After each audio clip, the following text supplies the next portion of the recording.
So for my Food Wars entry, I am creating a Turkish burek, but with my own twist. I call it the wrap of ice and fire. So what a burek usually is it's usually you create an unleavened dough called a yufka. It's a very thin dough. You then create a filling of spinach, yogurt, and feta, and you pretty much just wrap it and bake it. Pretty simple in concept, but we're gonna take it to the next level. So essentially, after mixing up your dough and kneading it and whatnot, letting it rest is the most crucial part, because what you want is you want a relaxed and solid gluten structure, because we're gonna spread this really, really thin. So here's one I pressed earlier. You can kind of see I pressed it, but it's kind of faint, right? Compared to this one, which I pressed, which you can tell I pressed it. So the idea is that if the gluten is relaxed enough, when you press it, it shouldn't go back to its original shape. With this one, it kind of went back. So I let it sit for about another 30 minutes or so. Now that is perfect. And yeah, I'm gonna take it out and stretch it thin.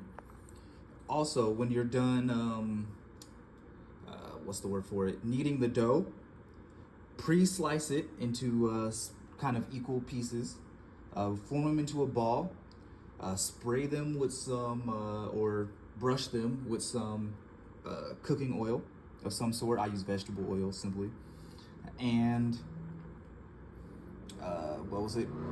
I usually just place them in something like this and cover it so it doesn't dry out.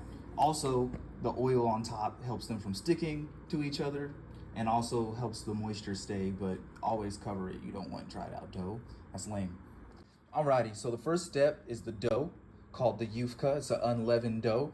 I adapted the specifics from my Japanese milk bread, actually, since I understood its properties a lot better than the traditional way of making the yufka. So first I made a udane. A udane is basically 1 part flour, 1 part boiling water. And what this does is that the heat and moisture from the water gelatinize the flour, allowing for a stronger gluten structure, so you can stretch it really thin later on. But what's important is the type of flour that you use. Normally, I just use all-purpose flour for my Japanese milk bread, but in this case, I made the udane out of what's called 00 flour, and 00 flour is more thin, ground more finely, I feel like that's the better word, than all-purpose flour here. And what that means is that because there's smaller particles, they can make stronger gluten structures due to that. So essentially, you can think of the udane as kind of like little itty bitties, like beads that are there to kind of fill in the spots that all-purpose flour's grains can't. That's the way that I visualize that. So with the main dough, I use all-purpose flour instead of the 00. I dropped the sugar to like 40 grams. I dropped the salt to about 10 grams since there's gonna be cheese inside to add salinity. There's no yeast, it's unleavened, so there's no need for yeast. Threw an egg in there. This is also crucial. So normally I lean heavier toward the fat content in this case for my milk bread, right? Because it creates a more tender, enriched crumb. But with this, you kind of want a more stable crumb. So I decided to use half and half instead of a specific ratio of more heavy cream than warm milk. So while your dough is resting, what you want to do is you want to prep the spinach. So, rinse it off, but cut off the stems and save the stems. Those will be crucial later. But the leaves are what's mostly going to be used for the filling. What I usually do is I squeeze them, pat them dry, and then throw them into something like this for now.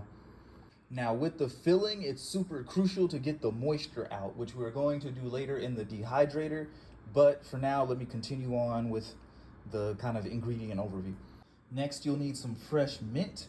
That's the ice part of the wrap of ice and fire, right? Now for the spices, I have my Calliope 6 spice. That's the ginger, the basil, cinnamon, thyme, cumin, and mint, dried up and then ground into a fine powder. Over here, I have what I call the Hephaestus chili spice, the complement here. And pretty much it's ancho, guajillo, and arbo chilies ground up. Um, and so essentially, this is the fire portion of the wrap of Ice and Fire.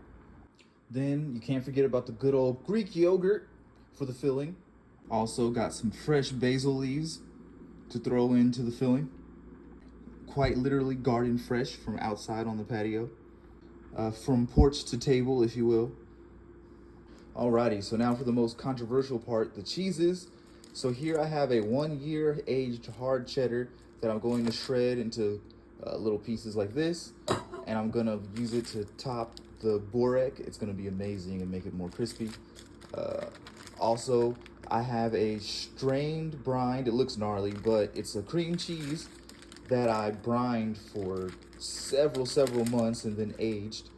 It looks gnarly, but those are spices. I promise you. It's not craziness. But basically, yeah. I'm gonna throw those into the burek to replace the feta. It's gonna add a little bit more salt content, a little bit more flavor, a little bit more depth. It already has the six spice, the Hephaestus chili spice here is in there. That's what those little red bits are. And then the rest of the bits are the cumin and the cinnamon and all the other goodness. It tastes amazing. I use it on my bread as a spread all the time. So I'm gonna take it, put it in the filling. I'm gonna dehydrate the filling a bit after I immersion blend it. The reason I need to dehydrate it, the filling after I immersion blend it is because immersion blending releases the moisture, and moisture is gonna make the wrapping rip, and I don't want the bread to rip. So we're gonna throw the immersion blended filling into the dehydrator for a few hours, and then we'll get the party started. Alrighty, so here's what it looks like with the basil, mint, and spinach. I kind of shredded it up before I immersion blended it. Now I'm gonna put in the proteins. And then here's some of that homemade cream cheese I was talking about. It has more of a texture like butter than cheese. Like, look at that, just falls, like, it feels more like butter than anything else. So it doesn't have to be perfectly blended and homogeneous, but just enough so it looks kind of like a paste that you can spread on something. Alrighty, so after putting the filling on the dehydrator, we're gonna just put it on a low setting and let it go for a while. The main idea is to get the moisture out so it doesn't mess up the dough while it cooks. Moisture will mess up the crispness of the final product, but also it'll keep it from ripping and cracking, which is what we don't want. Next thing, you oil down a surface with a tiny amount of vegetable oil, and then you take one of your Yufka balls that you've let rest. You gotta make sure the gluten's rested, this is key. Flatten it out to where you can like kind of see through it. It's supposed to be really, really thin. And then from there, we let it rest for about 10-15 minutes to let the gluten re-rest again, and then we put the filling on it. Next, we brush some egg yolk onto our dough here. And the reason we do that is because the egg yolk is supposed to seal in everything, kind of like a nice protective layer. Alrighty, now we have the filling in. It's time to wrap the dough up. We're gonna start with a little bit of egg wash. Not a lot, because we don't want too much moisture, but just enough to give it some browning later. Yeah, we don't want any pooling. Just a light brush just to get a little kind of canvas going on here. And while I've been doing that, I've been sweating down the stems, which we cut off to make the sauce. Let's get it. So the first thing I do is I sprinkle on some very, very, very finely granulated turbinado sugar. So what turbinado sugar is that it's less refined than normal white sugar. So it has a bit of molasses in there, so it aids with the browning. So I usually like to sprinkle it very fine, kind of dusting on top to aid with flavor and browning. Now for the really fun part, we're gonna grate the 1-year-old cheese. So on the outside, it's been washed with saline and turbinado sugar. That's actually why it has a yellow sheen. There's no annatto used. That's actually the molasses kind of changing its colors, which is cool. I also put some wood smoking on it, some hickory and some cherry wood at different times over the months. So yeah, this should be an interesting topping. Yeah, look at those cheese shavings. Nice, got a good looking cheese layer on there. Now it's time to add some spices. Let's go. Alrighty, so I sprinkled on some dehydrated peppermint leaves and some dehydrated spinach I had going on. Now that those are sweated down, I'm gonna add the aromatics.